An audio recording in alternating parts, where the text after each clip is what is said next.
because it's nothing more than a legal way for law enforcement to racially profile Mexicans and Hispanics. Trump called the Mexicans illegal criminals coming into America. Well, the biggest illegal criminal ever come into America was white people. So you don't give a damn if people break into this country? I don't give a damn. I wonder what's going to happen when they come around your house. Many Mexicans have done. No, wait a minute. Many, don't interrupt me. Your ancestors came here illegally.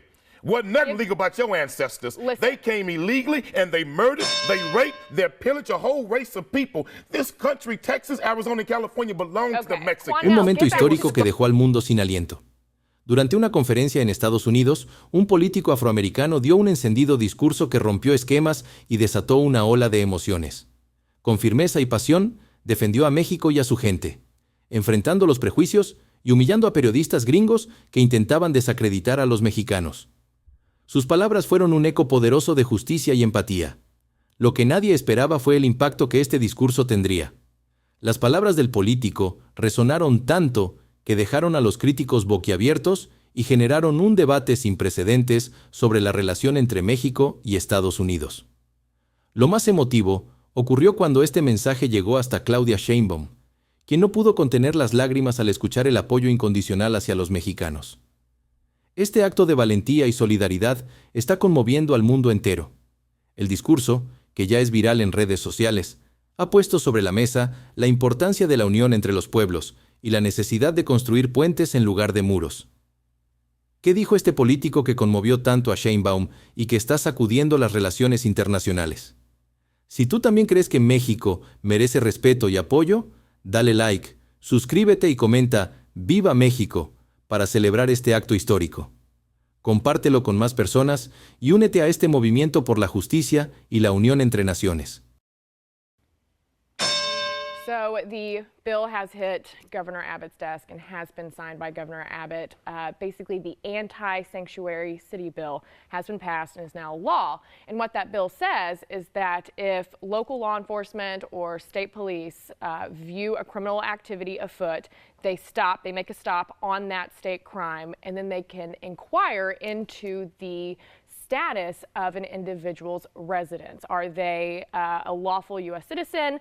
Are they here with a green card? Are they a permanent resident alien? Or are they here illegally without documentation? And if they are here illegally without that documentation, then the feds can get involved and then they can take it from there. I think this is a fantastic law. It is time to start enforcing the laws that are on the books instead of the state and local officials legislating from their own little tiny offices. It's an awful law because it's nothing more than a legal way for law enforcement to racially profile Mexicans and Hispanics. This law was written into existence by Governor Abbott to specifically go after a said group of demographics here in the state of Texas. Secondly, it is awful that we want to call them illegal immigrants to the point to where if a cop does not do his job according to this law, he can be charged and arrested, and the cities can be given a $25,000 fine per day.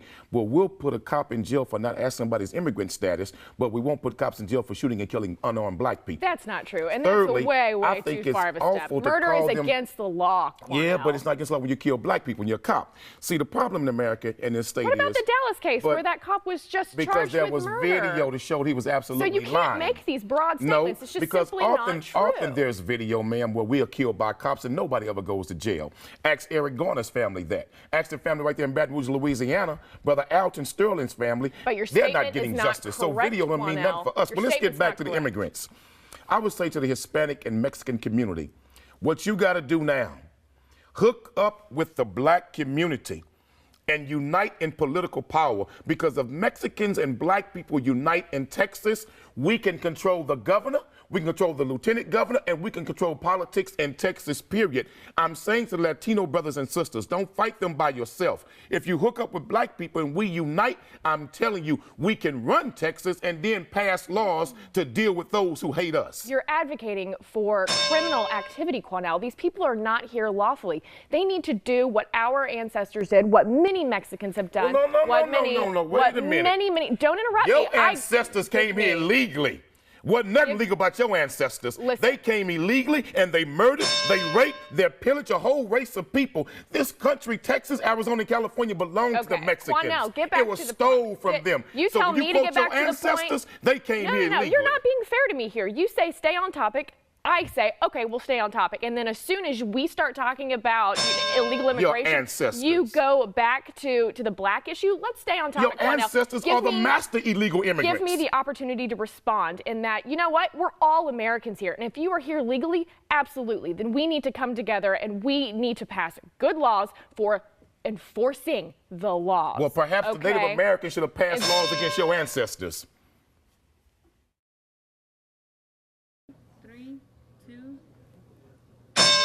So Governor Greg Abbott wants to make sure that Houston, the city of Houston, is put under the same microscope as any city that isn't allowed legally to be the quote-unquote sanctuary city. And this is what we do here in the city of Houston. People come into the city of Houston illegally.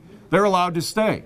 There is only so much that our law enforcement officers are willing to do, that the DEA is willing to do, that the border agents are willing to do. Why in the world don't we go after those that are here? Well, that's what Abbott wants to change, and I agree. And as soon as we make sure that in the state of Texas, if Houston keeps conducting itself the same way that San Antonio and other cities conduct themselves, then no money is coming to Houston from the state. We need to do that on a state level. We also need to do it on a federal level.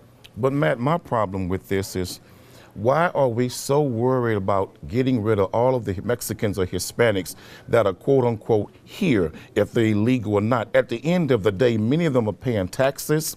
Many of them have been here for generations and decades. And Matt, trying to get rid of 4 or 5 or 3 million people all at once is not going to work. We don't have the resources for it. We don't have to do it all at once. And secondly, Matt, listen, there is no such thing as an illegal Mexican immigrant coming into Texas because they're only coming home.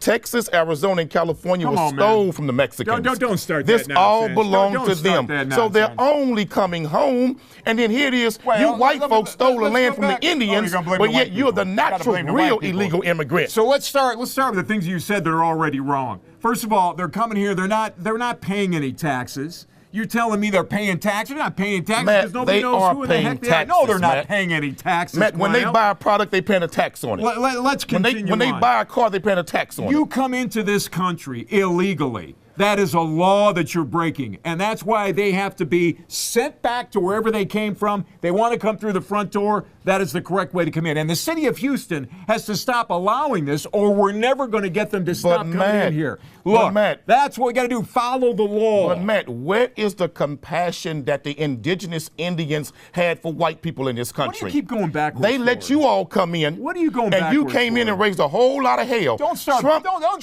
called bringing up Mexicans history and try and rapists. He explain called what's them going on criminals. today. Trump called the Mexicans illegal criminals coming into America. Well, the biggest illegal criminal ever come into America was white people. So you don't give a damn if people break into this country. I don't give a damn. I wonder what's going to happen when they come to rob your house. I don't give a damn about hypocrites who came here illegally and stole all of this and now want to blame them before they're coming back home. To all of the Mexicans, don't worry about this. Just keep having babies, and in 30 years, all these white folks will be under your control. To Americans, let's stand up and do what the hell we're supposed to do and stop letting the city of Houston be an open door. This ain't no sanctuary city. Don't listen to that. This is a real city. Just keep having babies, and at the end of the day, you'll run everything in Texas. Just keep having babies. Now you understand why I got to come here every single week, and I gotta go after this man and maybe get through that thick skull one day. In 20 years, you're gonna be the minority in Texas.